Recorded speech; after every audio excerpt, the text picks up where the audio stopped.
والصلاة والسلام على رسول الله وعلى آله وصحبه ومن والاه. إن الحمد لله نحمده ونستعينه ونستغفره ونعوذ بالله من شرور أنفسنا ومن سيئات أعمالنا. من يهده الله فلا مضل له ومن يضلل فلا هادي له. أشهد أن لا إله إلا الله وحده لا شريك له. أشهد أن محمدا عبده ورسوله وعلى آله وصحبه ومن اتبعهم بإحسان إلى يوم الدين. أما بعد، فيا إخوتي وأخواتي أحييكم بتحية الإسلام وأقول السلام عليكم ورحمة الله وبركاته. وأيضا أهنئكم وأقول تقبل الله منا ومنكم صالح الأعمال إن شاء الله تعالى. اليوم سنتدارس قليلا عن المعاملات بعون الله، لذلك كونوا معنا، وأيضا اشتركوا في القناة. إذا كان لديكم أي سؤال اكتبوا لنا في التعليقات إن شاء الله. أحبة الكرام وندم هتوش أكرمي، السلام عليكم ورحمة الله وبركاته. الله سبحانه وتعالى كان لعيد الأضحى عند الشهر 147ኛው ዓመተ ሂጅራ በዓል ያደረሰን አላህ በዓሉን የሚቀበለን የሰላምን በዓል አላህ ያድርግልን። አላህ ካገራልን ስለ ሙዓመላ ወይም በሰዎች መሃል እንዲሁም ከአላህ ጋራ በቤተሰብ ዙሪያም ስለሚኖረን ከሰዎች ጋር ስላለን ሙዓመላት ወይም ሪሌሽንሺፕ የምንተዋወስ ይሆናል ማለት ነው ኢንሻአላህ። ለዚያ በተሻለ አቅም ለመከታተል ሞክሩ ኢንሻአላህ፣ ጠቃሚ ይሆናል ብዬ አስባለሁ። ለሌሎችም ሼር አድርጉላቸው፣ ለሌሎች ወንድሞችም ኢንሻአላህ። ይህ ነው ረሱል ሰለላሁ ዐለይሂ ወሰለም እንደለ على خير كفاعله ይላሉ። ወደ ኸይር ያመላከተ እንደሰራው ይያዝለታል ይላሉና ለሌሎችም ማጋራትን አንርሳ ማለት ነው። من ያለው መጀመሪያ إن آداب المعاملات هي الركيزة التي ينبني عليها الإنسان استقراره النفسي وعلاقاته الاجتماعية، وهي الجسر الذي يعبر به من أنا إلى نحن إليكم عرض منهجي لآداب المعاملات في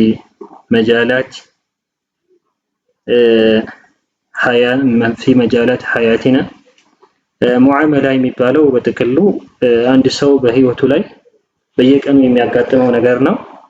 ከራሱም ጋር ሊሆን ይችላል፣ ከፈጣሪው ጋር፣ ከአላህ ጋር ሊሆን ይችላል፣ ከጎረቤቱ ጋር እንዲሁም ከቤተሰቡ ጋር በየቀኑ በየጊዜው የሚያጋጥሙ ክስተቶች አሉ፣ የሚያጋጥሙ ገጠመኞች አሉ። ጠቅለል አድርገን እነዚህን እንዴት ሸሪዓ በሚደግፈው መልኩ ሸሪዓን በማይቃረን እንዲሁም ለኛም ለኑሯችን በተስተካከለ መልኩ ልናልፈው እንችላለን የሚለውን የምናይ ይሆናል ማለት ነው ኢንሻአላህ። أولاً المعاملات والتعامل القلبي والعملي። በመጀመሪያ የምናደርገው ወይም የምናየው ከአላህ ጋር ስላለን ግንኙነት ወይም ከአላህ ጋር ያለን ግንኙነት ምን ይመስላል በሚለው ዙሪያ ላይ እንመለከታለን። ለምን ከተባለ አልአደቡ مع الله هو أصل كل أدب። ከአላህ ጋር ያለው ስነ ምግባራችን ወይም ከአላህ ጋር ያለው ግንኙነታችን ተስተካከለ ማለት የሁሉም ነገር መስተካከያ መሰረቱ እሱ ነው ማለት ነው። ከአላህ ጋር ያለንን ግንኙነት ማስተካከል ከሰዎች ጋርም ከቤተሰብ ጋርም ከጎረቤት ጋርም ያለው ከፍጡር ጋር ስለሚኖረን መልካም ግንኙነት ከዛ ይጀምራል ማለት ነውና ويقوم على تعظيمه وإخلاص العمل له። ከአላህ ጋር ያለው ግንኙነታችን ደግሞ ሊሻሻል የሚጀምረው ጀማሪው ከምን ይጀምራል? ከኢኽላስ ይጀምራል። ኢኽላስ ማለት የምንሰራቸውን እያንዳንዱ ስራ እያንዳንዱ ዒባዳ ለአላህ ብቻ ጥርት ያለ ማድረግ ወይም ስራችንን ለአላህ ማጥራት ከሱ ጋር ምንንም አለማጋራት ማለት ነው። የምንሰራው ስራ ይዩልኝ ወይም ይስሙልኝ የሌለበት፣ ስንሰግድም ሆነ ዱዓ ስናደርግ የትኛውም ዒባዳ አምልኮትን ስንሰራ ለአላህ ጥርት ያደረግን እንዲሁም የሱን ታላቅነትን ኢህቲዳር ያደረግን መሆን አለበት ማለት ነው። እነዚህ ካሉ ከአላህ ጋር ያለን ግንኙነታችን የተስተካከለ ይሄዳል ማለት ነው። الأدب مع الله الاستشار مراقبة الله في السر والعلن። ሌላው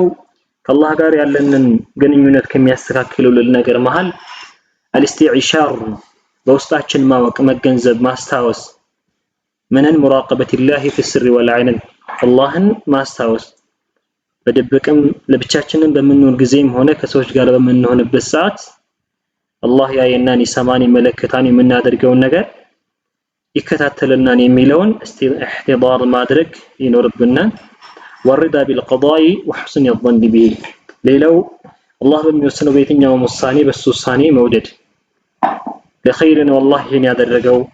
የተሻለ ነገር ስለሻልኝ ነው ብሎ አላህ በወሰነበት ውሳኔ መውደድ አለማማረር ማለት ነው። እንዲሁም ወሑስን የظን ቢሂ በአላህ ላይ መልካምን ማሰብ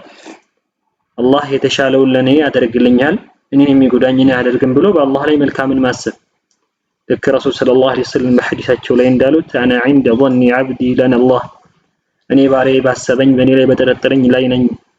ይለን አላህ ሲሉ ረሱል ሰለላሁ ዐለይሂ ወሰለም እንደተናገሩት الظن መልካም ሐሳብ በሱ ላይ መኖር ከአላህ ጋር ያለንን ግንኙነት እንዲያስተካክልልን ያግዛን ማለት ነው። الدليل القرآني قال الله قرآن الله سبحانه وتعالى من إلان واعبدوا الله ولا تشركوا به شيئا وبالوالدين إحسانا واعبدوا الله الله انتجزوا أملكوا السنبة بتشنين التجزوا ولا تشركوا به شيئا منما تقرب بتجارين التيازبتين وبالوالدين إحسانا أسكتلهم الله من إلان بولاجوش لا يمل كم والويلا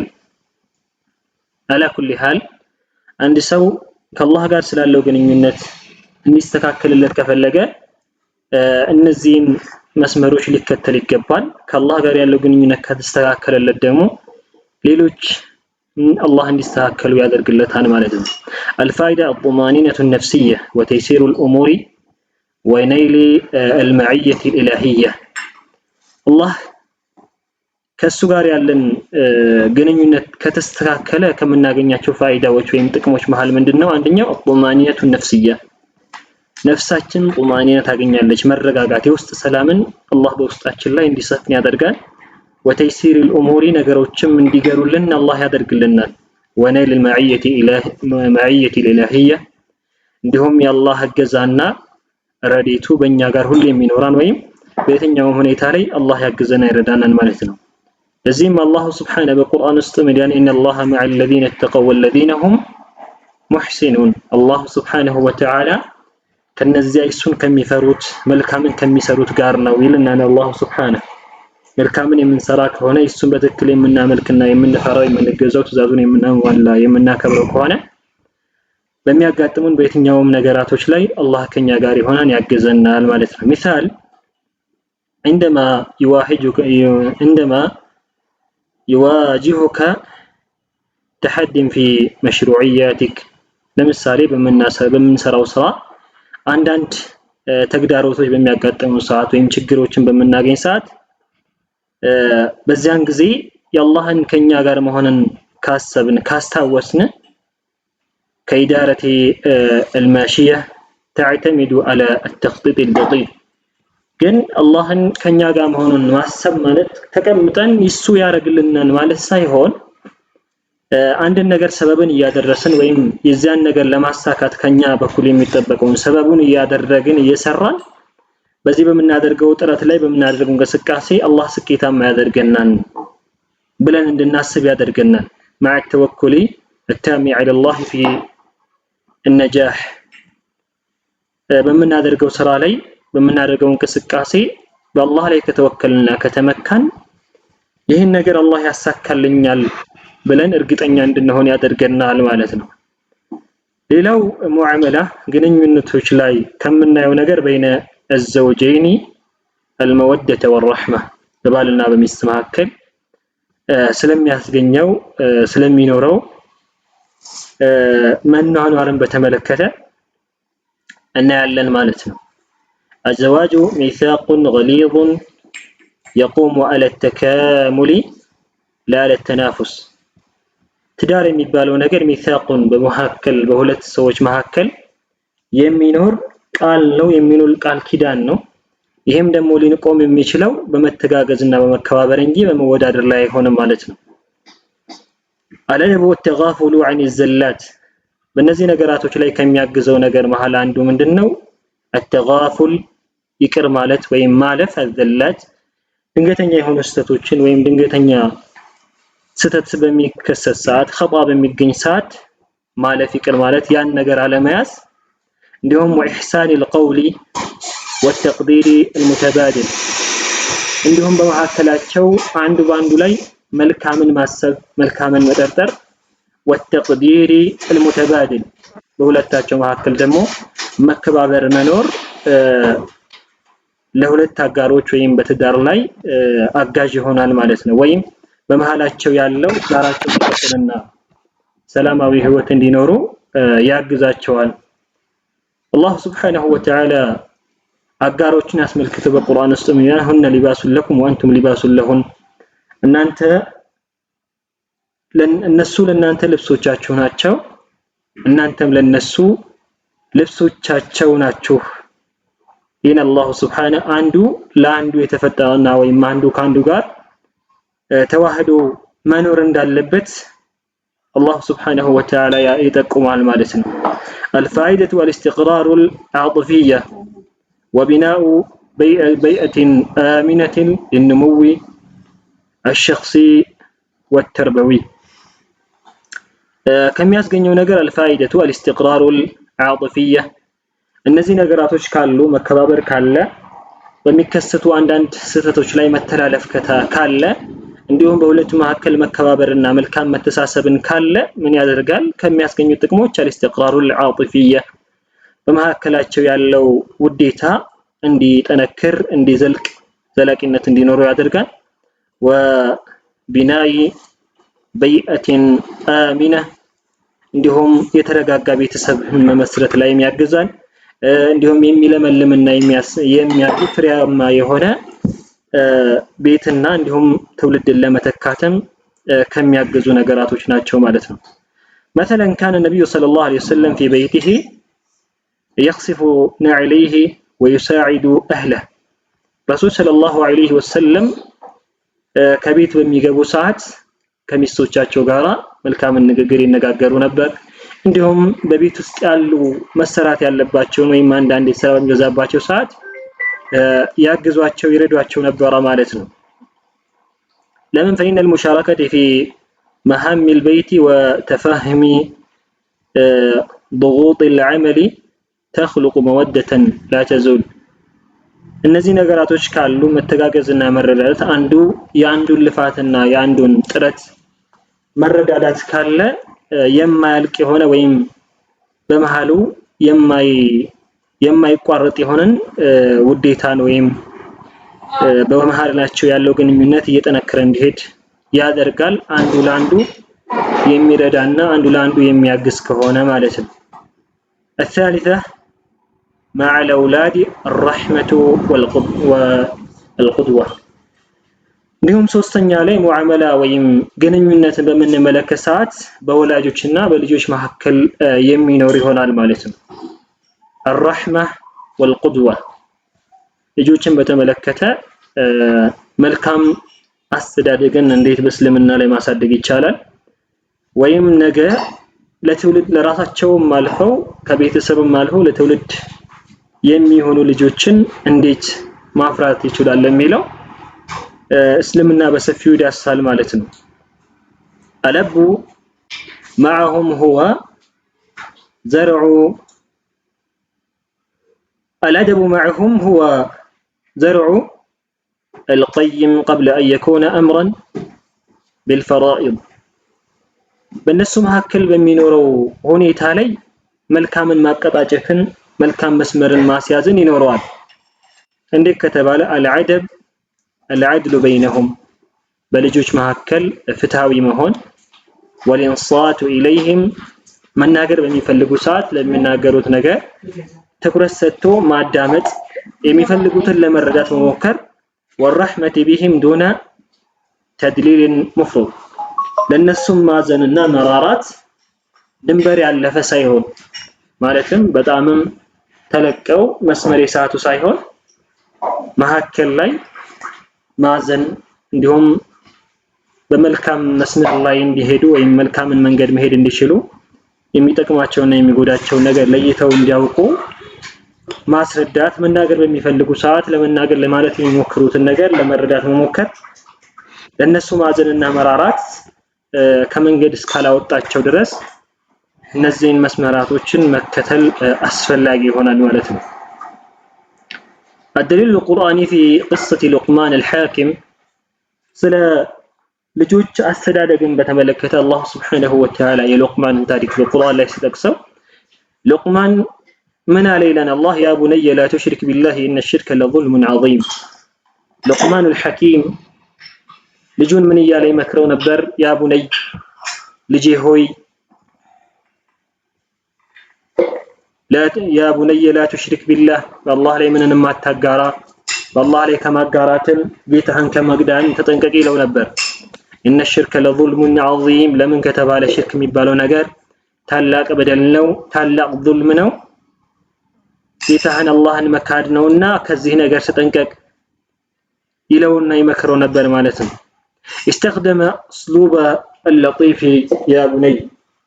እዚህ ላይ ምን እንመለከታለን? ሉቅማን የአላህ ሰላም በሱ ላይ ይሆንና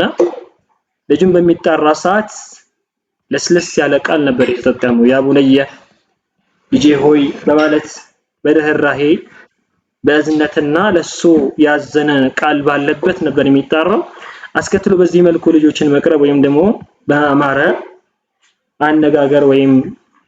እንዲሰሙ ውስጣቸው ተደስተው እንዲያዳምጡ በሚያደርጋቸው መልኩ እነሱን ማናገርና ማውራት ይበልጥ እንዲስተካከሉና መስመር ላይ እንዲገቡ ያግዛቸዋል፣ ይረዳቸዋል ማለት ነው። الفائدة بناء جيل سوي የልጆች መስተካከል ወይም የልጆች መልካም መስመርን መያዝ ካለው ጥቅም መሃል ምንድነው? ቢናኡ ጂሊን ሰዊ ቀጥ ያለና የተስተካከለ ያማረን ትውልድን ለመተካት ያግዛን። ወضمان برهم بك في كبرك ሌላው ላንተም ካላቸው ጥቅሞች መካከል የልጆች መስተካከል ላንተ ዋስትና ይሆናል ወይም ለወላጆች ዋስትና ይሆናል። የልጆች መልካም መንገድ ላይ ማለት ልጆች መስተካከል ነገ እነሱ በእርጅና ላይ በሚሆኑ ሰዓት እነሱን እንደሚጦሯቸውና በእነሱ ላይ መልካም እንዲውሉላቸው ዋስትና ከሚሰጠው ነገር መሃል አንዱ ይሄ ነው ማለት ነው። በጥሩ ስነ ምግባር ካደጉ፣ በጥሩ መንገድ ካደጉና የጌታቸውን ፍራቻ ስለ እምነታቸው በደንብ ከተገነዘቡ መልካም መስመርን ከያዙ ነገ ወላጆችን እንደሚካድሙና እንደሚጦሩ ወይም ለነሱ ዋስትና ይሆንላቸዋል። مثلا بدلا من الصراخ عند حدوث الخطأ استخدم الحوار الهادي لتعليمهم الصواب ለዚያም ምሳሌ ሲጠቅሱ ምን ይላሉ? بدلا من الصراخ عند حدوث الخطأ አንዳንድ ልጆች በሚሳሳቱ ሰዓት ስተት በሚያጋጥማቸው ሰዓት ወይም ስተት በሚሰሩ ሰዓት እነሱ ላይ ከመጮህ ይልቅ ወይም እነሱ ላይ መጥፎ ንግግር ተናግሮ በዚያው ላይ እንዲጠሙ ከማድረግ ይልቅ استخدام الحوار الهادي لتعليمهم الصواب ቀስ አድርጎ በውይይት መልኩ ወይም አስቀምጦ ምክር አይነት አስተማሪ በሆነ ምክር መልኩ ትክክለኛውን መንገድ እንዲረዱ በተረጋጋ ሁኔታና ማዳመጥ በሚችሉ እንዲሁም አዳምጦ ጥቅም ላይ በሚውሉበት መልኩ በተረጋጋ ሁኔታ እነሱን ማስተማርና መምከር ከነሱ ላይ ከመጮህና እነሱ ከመምታት የበለጠና የተሻለ ይሆናል ማለት ነው። كما في قصة لقمان في نصحه لابنه ልክ ቀደም ሲል የሉቅማን ታሪክ እንዳሳለፍነው ያ ቡነየ ልጄ ሆይ እያለ ነበር ምክር የጀመረው። አንድ ወላጅ ልጁ እንዲስተካከልለት እነዚህ አይነትን መንገድ መከተል የልጆችን መልካም መስመር መያዝ ወይም መስተካከልን ضمان ይሆናል ወይም ዋስትና ይሆንላቸዋል ማለት ነው። ሌላው አራተኛው مع العائلة በቤተሰቦች መካከል ሊኖር ስለሚገባው ሁኔታ ወይም በምን አይነት መልኩ ከቤተሰቦቻችን ጋራ መዋዋል መናናር አለብን የሚለውን እናያለን። العائلة هي الحصن الأول للإنسان ቤተሰብ የሚለው ለአንድ ሰው ዋናው መሰረቱ ዋናው የመልካም መንገድ መነሻው ነው። الأدب الإكرام والتفقد والصفح عن الإساءة ቤተሰብ ጋር ከሚኖረን ወይም እንድንኖር ከሚያደርገን ነገር አንዱ ምንድነው? الإكرام للنسو ملكام موال النسو مازن ماكبر والتفقدي عندهم يمياسفل لغاچو نجر كاله የሚቸግራቸው ነገር ካለ እነሱን መጠየቅ ማየት መከታተል የሚያስፈልጉ ሀጃቸውን ለመሙላት እንዲሁም ወصفه عن الإساءة መጥፎ ስተት ከነሱ በኩል በሚያጋጥምን ሰዓት ወይም የሆነ ስተት በእኛ ላይ ከወደነሱ በኩል ከመጣብን እነሱን ይቅርታ ማለትና ያን ስተት ይቅር ማለት አፉ ማለት ይሄ ከቤተሰብ ጋር ካለን አናናር እንዲሳከል ከሚያደርጉን ነገር መካከል አንዱ ይሄ ነው ማለት ነው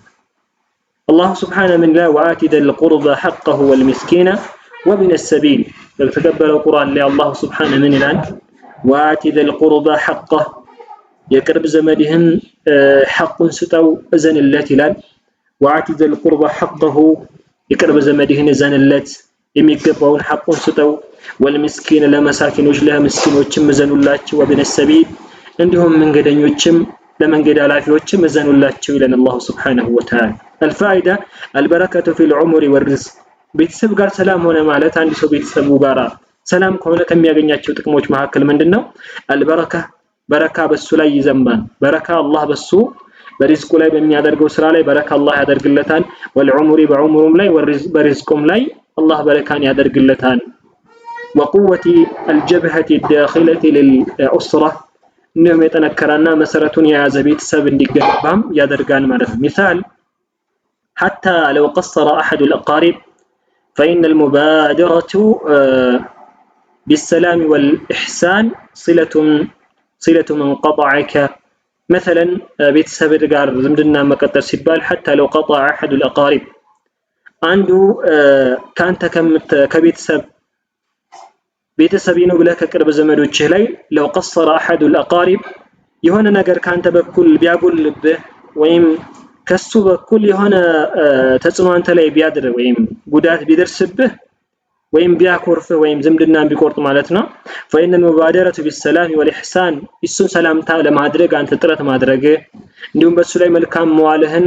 መቀጠልህ ስለቱ من قطعك يا يقرطው ዝምድና ከመቀጠል ነው تعلي من قدرتك وتصلح ذات البين እንዲሁም በመሐከላችሁ ያለውን ክፍተት ለመሙላት ከመታደርገው ጥረት ነውና በዚህም አንደኛ ዝምድና መቀጠል ነው ሁለተኛ ከአላህ Subhanahu Wa Ta'ala አጅር መንዳን የሚያስገኝልህ መልካም ስራ ነው ማለት ነው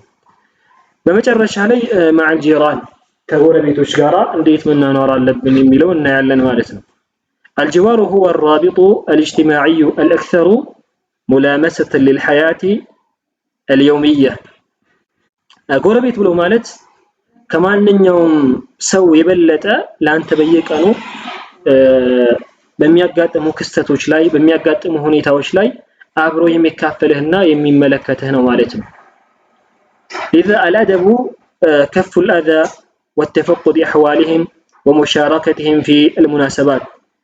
እና ቤተሰብ ጎረቤት ጋር እንዴት ነው መልካም አኗኗርን የሚቀጥለው ከተባለ كف الأذى አንዱ ከነሱ ላይ ጉዳትን መከላከል ወይም እነሱን ከመጉዳት ራስን መቆጠብ ወተፈቅድ አህዋልህም ሁኔታቸውን ምን ላይ እንዳሉ እነሱንም ማየት መመልከት የተቸገሩት ነገር ካለ ማገዝ መርዳት ይሄ ከጎረቤት ሐቅ አንዱ ነው ሌላው ወሙሻረከትህም في المناسبات በሚያዘጋጁት በአንዳንድ ዝግጅቶች ላይ ወይም በአንዳንድ ድግሶች ላይ መገኘትና ከነሱ ጋር አብሮ ማሳለፍ ከጎረቤት ሐቅ መሃል አንዱ ነው ብቻ የሚያዘጋጁ ዝግጅት ሸሪዓን የማይከለፍ እስከሆነ ድረስ ማለት ነው الدليل القرآني الله من القرآن والجار للقربى والجار الجنوب በቅርብ ያለውን ጎረቤትህንም በሩቅ ያለውን ጎረቤትህን የቅርብ ዘመድህንም የሆነ የሩቅ መልካም ዋልለትኝ ይለን الله سبحانه وتعالى الفائدة الأمن المجتمعي والتعاون عن الأزمات فائدة ከሚያስገኙ ጥቅሞች መካከል الأمن الاجتماعي ማህበራዊ የሆነ ሰላማዊ ኑሮ እንዲቀጥል እንዲኖር والتعاون عند الأزمات በሚያጋጥሙ ችግሮች ላይ መደራረስን እንዲቀጥል ያግዛን ይረዳን ማለት ነው ይሄ مثال مثلا إذا كان جيرانك يعانون من ضائقة أو يحتاجون لمشورة في أمور حياتهم فكن الجليل الذي يبادر بالمساعدة فهذا يفتح أبواب القلب ويحقق السلام الاجتماعي ቤተሰቦችህ ችግር ያለባቸው ከሆኑ በችግር በድህነት ወይም በተለያዩ ሌሎች ችግሮች ካጋጠማቸው ለነሱ ለጎረቤቶችህ ማለት ነው ቀድመህ የምትደርስሁን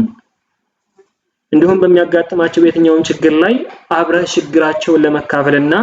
እነሱን ለመርዳት ሞክር فهذا ይሄ ደግሞ يفتح أبواب القلب የቀልብን ሰላምነት ይፈታል ወይም በመሐከላችሁ ያለውን መቀራረባችሁን ከሚያጠነክርላችሁ ወይም ከሚያግዛችሁ ነገር መሃል ነው ማለት ነው ኢንሻአላህ እነዚህ ነገራቶች ማድረግ ወይም እነዚህ ነገራቶች ማሟላት በመሐከላችን ያለው ወይም ኑሯችን ላይ በመንኖረው ኑሮ ላይ ሰላማዊ የሆነ ወይም ቀጣይነት ያለው ያለ ችግር መኖር እንድንችል ያግዘናል ማለት ነው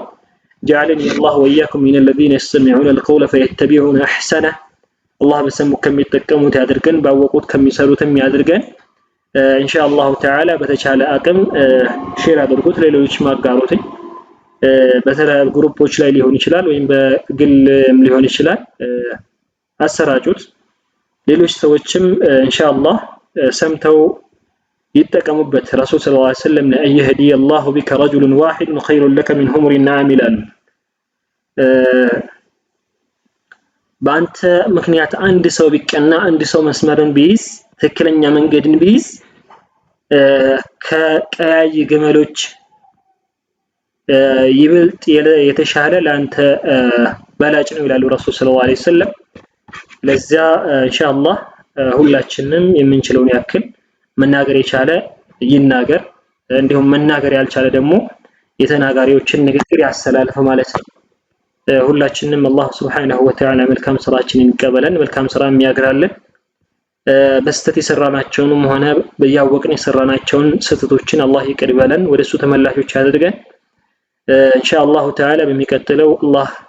ካድርስን በሌላ ርዕስ ላይ የምንመጣ ይሆናል እስከዚያው ሰላም አለይኩም ወራህመቱላሂ ወበረካቱሁ